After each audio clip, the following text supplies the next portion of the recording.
Today, in a little twist, we're going to be learning how to do thumbnails. So I'm going to take an old thumbnail that I had for this and turn it into something consistent for my channel like this. And I'm going to show you how to do a template. So stay tuned. Hello everybody, today I'm going to be showing you how to do a thumbnail specifically for your channel. I'm going to show you how I did mine, so going forward I'm going to be using this rule and template for all my videos. And I've summed it up into 5 basic rules. So rule number 1, font matters. Try and keep all your font for all your thumbnails the same. As you can see here on my channel, I have different fonts for all my videos and it doesn't work. There's no consistency to the fonts and therefore it's not very eye appealing. So try and keep all your fonts in the same going from video to video, rather thumbnail to thumbnail. Rule number 2, have a logo or a consistent background. I have my logo which I created and I put this in the bottom left hand corner of all my thumbnails as well as my videos, and my background going forward is actually my logo just made up to look a bit more different and a bit more grungy. Rule number 3, have clear content. Having clear content, I don't mean having clear videos. What I mean is having clear pictures for your thumbnails. I'm a nail art channel, so I make sure that the pictures of my nails are very clear, that they're lit properly, that the viewer knows exactly what they're going to see when they click on my channel. Rule 4, consistency. Make sure that all your thumbnails look the same. I've created a template and this is what I'm going to show you on later on in the video, how to create this specific template, but you can change it to whatever suits your needs. Now you can see that I settled for the violet background in all my thumbnails, but the picture size and the fonts are all different and it doesn't look uniformed. So what I wanted to do was create a template that all I have to do is pop in the photo, pop in the writing, and it all looks the same going forward. So make it more consistent. Rule number 5, and the last one, make it eye-catching. When people are searching for whatever it is they're searching for, the thumbnail which catches their eye is the one they're going to click on. So make sure that you use bright colors or bright lettering, something to make it eye-catching. Okay, so let's go ahead and get started. I'm not going to be showing you how I use the programs I use, but I will show you how I use them to create what I wanted to create, which is this thumbnail right here. And I used Fonto, I used Snapseed, and I used PixArt. And these are free for iPhone. I don't know if they're free for Android. That you will have to check if you're on Android. So the first thing I'm going to do is I'm going to create the purple background you saw. And I'm going to do this using Fonto. And I'm just going to create a plain image and then turn it into a violet, which is the theme I'm going for my channel.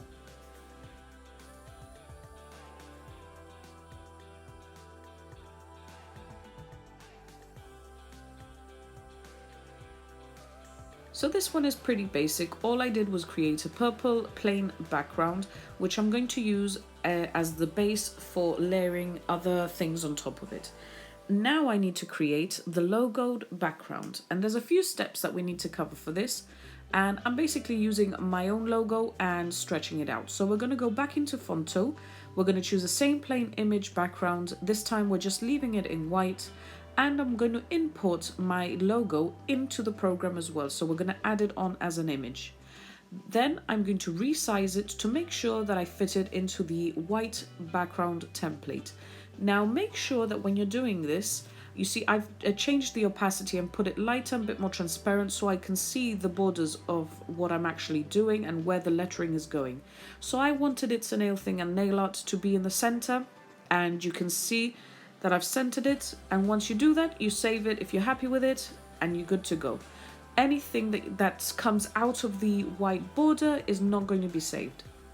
So now we're going to go into Snapseed, and Snapseed, I'm going to use it to change the look of this background, and I wanted to make it more grungy. So you hit the pencil bar, which will bring out a lot of different things you can use to change the image. and I went for grungy.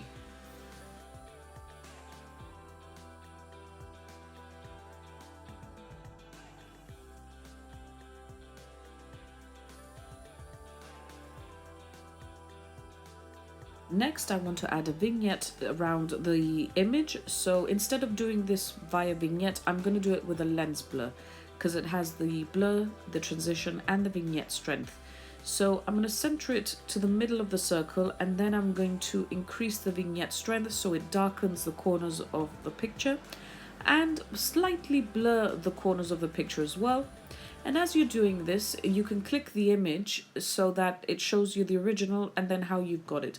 So you can play around with it to see if you like it or not.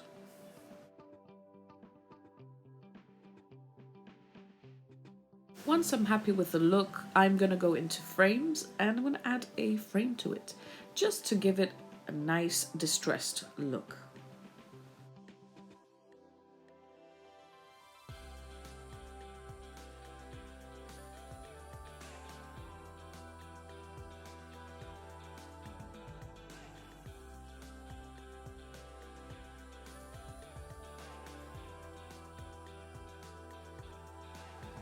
After you save that to your camera roll, let's go back into Fonto and we're going to layer this together.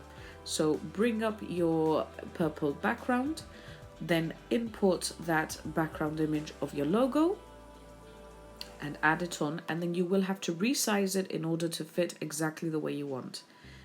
I'm using it to create a violet border around my logo.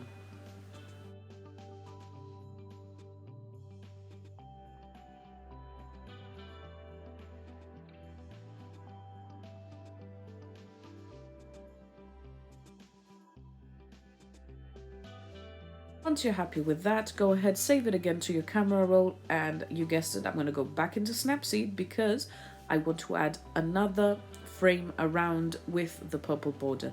I think it gives it a nice distressed look, but that's just me. You can go to and fro as much as you like or as little as you like. As long as you're happy with the image, I'm just showing you how I did mine.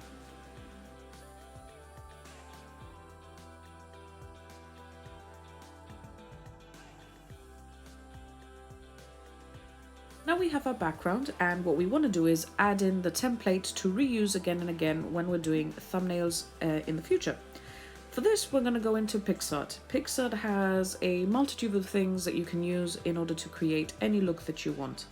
So load up your background image, and we're going to go into Draw. And it's a pencil, and you can change the pencil, not shape, but the pencil brush stroke. You can change the size, you can change the opacity, you can change the color, anything you want. I loved playing around with this, and just choose something that is applicable for you and whatever you like. So for the look that I was going for, I thought it would be really cool to do a brush stroke across, 3 brush strokes across the left side of my background. However, if you wanted an actual text box, you could still do it with the shapes. If you see on the right hand side, you've got a shape icon with a square and a circle. And I'm going to use this next as a template box to fit in the picture, but you could totally use that as well to fit in the text like what I'm doing now. So I want a square on the right hand side to fit in the picture.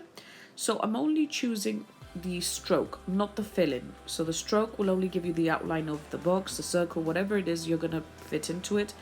And the fill is going to give you a block. So I just wanted this because I just wanted the outline. And once you think it looks good, go ahead and save that to your camera roll, and your template is done. That's it. You created your template. The great thing about having a template to use is that going forward, all your thumbnails are going to be uniform. They're all going to look the same. Consistency, people, as soon as they see it on their search results, they're going to know it's you, and if they like your content, they're going to keep clicking it. So all I have to do now is every time I upload a video, and I'm going to show you with my last thumbnail that I did for my last video, is upload the photo into the template, resize it to fit into the box.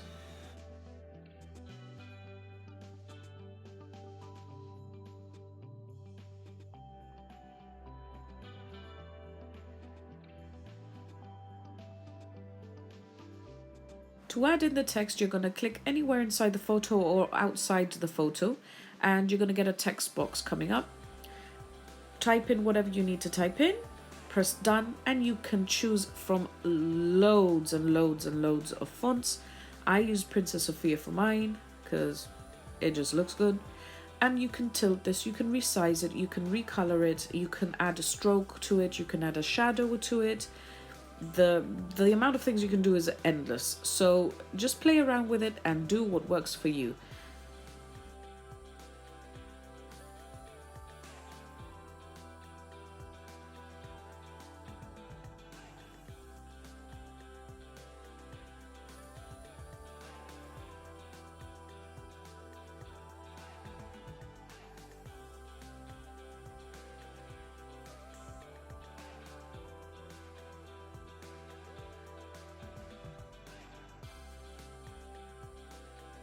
I really love how this turned out. It's a fantastic way to keep track of being consistent with your thumbnails, and going forward all you have to do is just upload your pictures and your writing and you don't have to worry about it anymore. I'm going to show you how I upload it from my iPad or my iPhone into YouTube using this program called YT Studio. It's YouTube Studio basically.